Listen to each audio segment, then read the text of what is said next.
E vendo você na tua trajetória, assim, dos seus 20 e poucos anos até hoje, cara, casado, você tá próximo a ter, conceber uma filha, tanta coisa mudou na tua vida, além dos resultados financeiros, resultados de você como mentoria, resultado de posicionamentos, o que mais mudou em você? Qual que foi as maiores transformações que você consegue enxergar em você, Lucas? Cara, mentalidade, mano. Uhum, Mentalidade mesmo, assim. De primeiro de tudo, sair da posição de vítima de que, eu tô nesse lugar porque eu tenho que estar aqui. Não, eu nunca aceitei o lugar de onde eu vim. E isso é uma. Você pode perguntar para os meus amigos de infância, todos eles sempre falavam: o Lucas ele sempre queria mais, ele sempre uhum, era o cara que, o dele é diferente. E eu sempre fui esse cara mesmo, mano. E nunca tive vergonha disso. Então eu nunca gostei do ambiente, eu sempre achei brega várias coisas, eu sempre fui o cara do contra, saca? Então eu sempre tive esse desejo de mais. uhum. Entende? Então acho que a ambição com certeza é um drive que eu instalei e que eu usei ele durante muito tempo, assim. Grande parte das coisas que você vive hoje foram coisas que você pensou lá no início, que você orou? Cara, Você pensava assim? 99%. Uhum. 99% das coisas eu tenho um caderno, né? Em que eu escrevo desde 2000, sei lá, 18. E óbvio que isso já se tornou outros cadernos, né? Mas eu lembro assim que um tempo atrás eu fui no Rio de Janeiro e eu achei um desses cadernos. Irado. E, mano, é emocionante. Emocionante, assim. Essa é a palavra, de ver se cumprir coisas que eu escrevi que eu não lembrava, entende? Resultados financeiros, de ambientes que eu frequento, de pessoas próximas de mim. Mano, é muito louco, assim. Então, esse um pouco eu lembro de orar sobre essas coisas, sabe? De ter um caderno e de estar escrevendo, estar orando, de estar documentando o que eu estava vivendo, o que eu estava sentindo, entende? Então, com certeza, assim, ó, a ambição me trouxe até aqui assim, eu tô só no início da minha jornada, né, Uhum. obviamente, mas muito mais longe de quem eu era, né? Você viu a realidade. Sim. Então, assim, a ambição me trouxe até aqui de não se acomodar, não se sentir satisfeito com o que eu tinha, não se sentir satisfeito de onde eu tava, sabe? Então, eu perdi muito a minha medida no processo de me afastar de pessoas porque não concordava com a mentalidade delas. Então, obviamente que eu desequilibrei muito isso. E com o tempo eu fui equilibrando de novo, né? Então, eu parei de. Eu literalmente, assim, as minhas amizades chegou um tempo que eu parei de andar com todos eles para construir um novo ambiente, né? E aí é onde entra o Ed, que foi quando eu me tornei videomaker dele e comecei a viver uma outra realidade de vida. Então era muito louco, cara, porque quando eu me tornei videomaker do Ed, e aí volta naquele papo de criar a oportunidade. No dia Sim. zero, antes de conhecer ele pessoalmente, eu mandei um e-mail para ele falando que aquele e-mail ia ficar salvo para posteridade. Eu tenho esse e-mail e eu falo assim, ó, esse e-mail vai ficar salvo para posteridade para eu ensinar para as pessoas como que se cria uma oportunidade. Tá ligado? Eu tenho um print desse e-mail Você e eu não tenho conhecia salvo. ele, ele não Não, conhecia nunca tinha você. visto ele pessoalmente. Eu mandei o e-mail porque eu já sabia que ele seria a porta para eu começar a mudar minha vida, entendeu?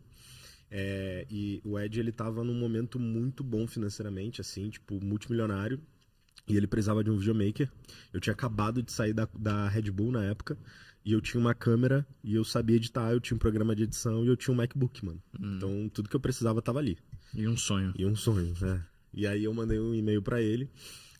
Enfim, entrei em contato com ele de várias formas. É, e aí eu consegui o acesso a ele, ele me chamou para ir numa loja que ele tinha na época no centro da cidade. Eu fui nessa loja e durante umas 4 horas ele não me atendeu e ele me deixou na recepção e tinha um cara na recepção ali também que, mano, não puxava muito assunto comigo, ele tava ali. E eu puxei assunto com esse cara. Eu descobri depois que esse cara era o segurança pessoal dele, mano. E ele deixou o segurança ali pra ver se eu era gente boa. Pra ver se eu não Caraca. era. Sabe? Então, Uhum. eu tava tão feliz de estar ali que eu comecei a puxar assunto com o cara, assim, ó. Tipo, terminou a reunião, o cara era meu amigo já, praticamente, sabe? E Irado. aí esse cara entrou na loja e eu falei, pô, esse cara não é um cliente qualquer. Ele entrou na loja e daí ele voltou com o Ed, assim. E aí ele me recebeu e tal. E aí no dia da minha entrevista, a gente tinha várias coisas em comum. Ele veio da Baixada, ele fez judô, enfim, a gente tinha várias coisas em comum. E a idade nossa é um pouco próxima, sabe? Ele, tipo, acho que é 4 anos mais velho que eu, assim. Então a gente viveu coisas parecidas. E aí eu lembro de ter invertido a minha entrevista. Eu entrevistei ele, saca? E aí ele achou isso muito maneiro, assim, tipo, ele viu que eu era diferente. E aí ali a gente começou a trabalhar junto. E qual era a minha ideia? Eu nunca fui um excelente videomaker, eu sabia disso, né? E por quê? Porque eu só tava ali não pelo vídeo, mas pelo acesso. Eu sabia que eu precisava de uma oportunidade para não precisar de mais oportunidade, mano. E foi o que eu fiz. Então eu me ofereci para trabalhar de graça para ele durante 3 meses. E aí ele falou que homem nenhum trabalha para outro homem de graça. Então ele nunca me deixou trabalhar de graça. Cara, me deu muito acesso, assim, a gente se tornou bem amigo, né? Até hoje a gente se fala, né? Óbvio que hoje eu tenho os meus negócios, eu já não tenho mais a mesma disponibilidade, mas até hoje a gente troca ideia, assim. E ele fala que, tipo, ele foi o primeiro cara, de fato, assim, que acreditou no Lucas antes de todo mundo, que comprou meu barulho, sabe? Sim. Que, tipo, falou, cara, beleza, vamos lá, vamos ver se tu vai virar alguma coisa mesmo, assim. E ele broncou as decisões que ele tomou. Isso é massa, né? Muitas pessoas podem falar que foi sorte, né? Mas eu acredito muito na definição de sorte, que ela é a oportunidade quando se encontra com o preparado. Com o preparo, assim. Foi o que você fez, né? Você criou uma oportunidade. Total, mano. Criei a oportunidade e abracei ela até o último minuto, sabe? Então eu lembro que um mês, assim, a gente trabalhando junto, ele me ligou, ele falou, tem passaporte? Eu falei, tenho. Aí ele, beleza, me manda teus dados aí, chegou uma passagem pra gente ir pra Europa junto, sabe? Então, Primeira viagem pra Europa? Não, eu já tinha ido pra Europa antes pela Red Bull, pra produzir um evento. Pela Red Bull em Amsterdã. Essa foi, eu acho que minha segunda ou terceira viagem pra Europa, assim. E aí a gente ficou bastante tempo, a gente fez alguns países. E eu tava como videomaker dele, né? Então, e nessa viagem foi legal, porque a gente se aproximou muito, né? Viagem é bom pra isso, porque você passa perrengue junto e tal. E aí a gente se aproximou junto. Qual foi o maior aprendizado que você teve com ele?